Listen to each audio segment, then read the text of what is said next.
Iran's senior clerics responsible for choosing the next supreme leader are reportedly narrowing in on the son of slain Ayatollah Khamenei, Motab Khamenei.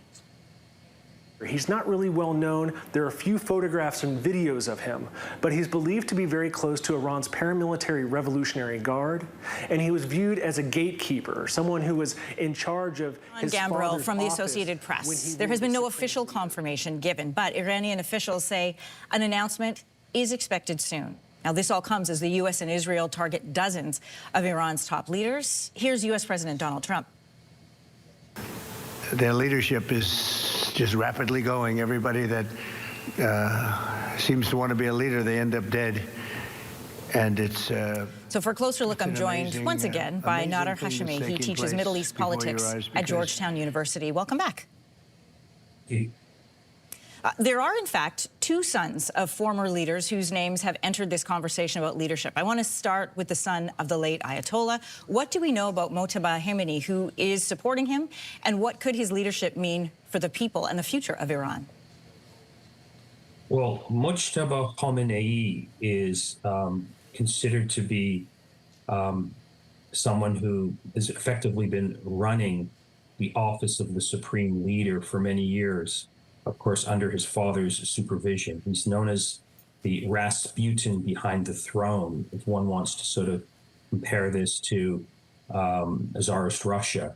Deeply influential, deeply powerful, deeply connected, and supported by the key institutions of the military apparatus in Iran and its intelligence services.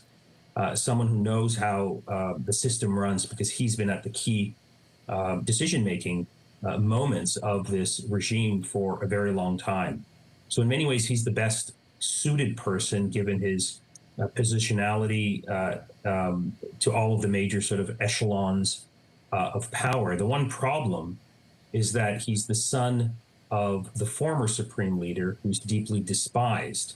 And if he were to become the new leader of Iran, there's two problems immediately. One, his father's reputation doesn't go very far because of the repressive nature of the Islamic Republic, and specifically because of the human rights repression, especially the massacre that took place in January. So he has that as a problem. And the second problem is a much deeper one. Then Iran starts to look like a dynastic political system. And Iran has always claimed from the beginning of its revolution that it was unlike the other dictatorships in the Middle East, where, you know, one king would die and they would appoint the other, that they had some sort of popular base. But now Iran is looking very much like many other regional monarchies, should this figure of Mojtaba Khamenei become the new supreme leader. Israel's defense minister, Israel Katz, threatened the next supreme leader on Wednesday, posting on X, every leader appointed by the Iranian terror regime to continue and lead the plan to destroy Israel, to threaten the United States and the free world and the countries of the region, and to suppress the Iranian people will be an unequivocal target for elimination. The White House press secretary said this week 49 Iranian leaders have already been killed.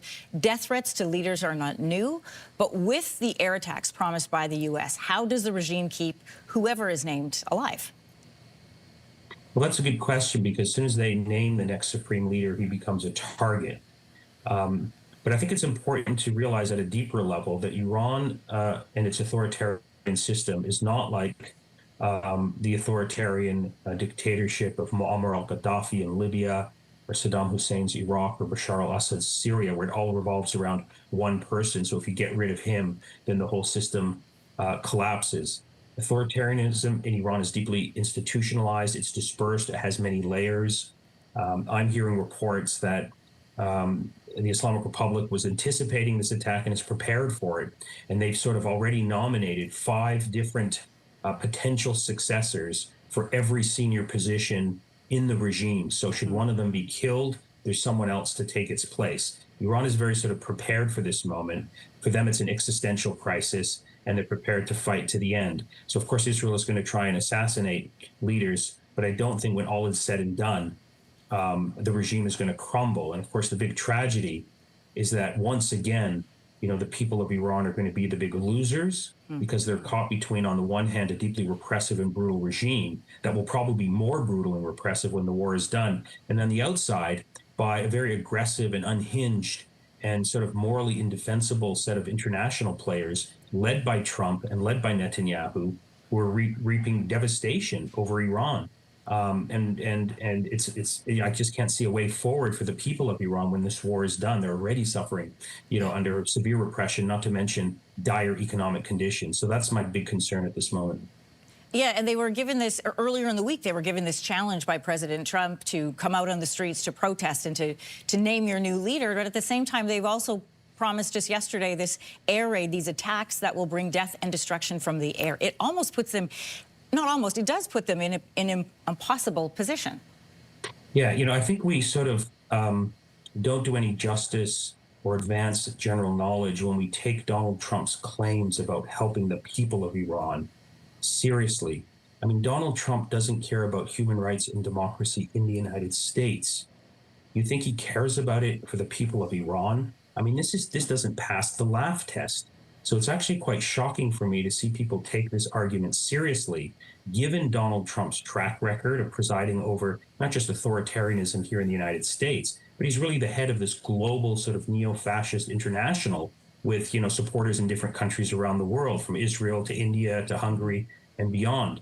And then, of course, you have his sidekick, Benjamin Netanyahu, who is a deeply repressive leader who's presided over a genocide in Gaza and is an indicted war criminal. So to think that these two leaders give a damn about the people of Iran is just laughable.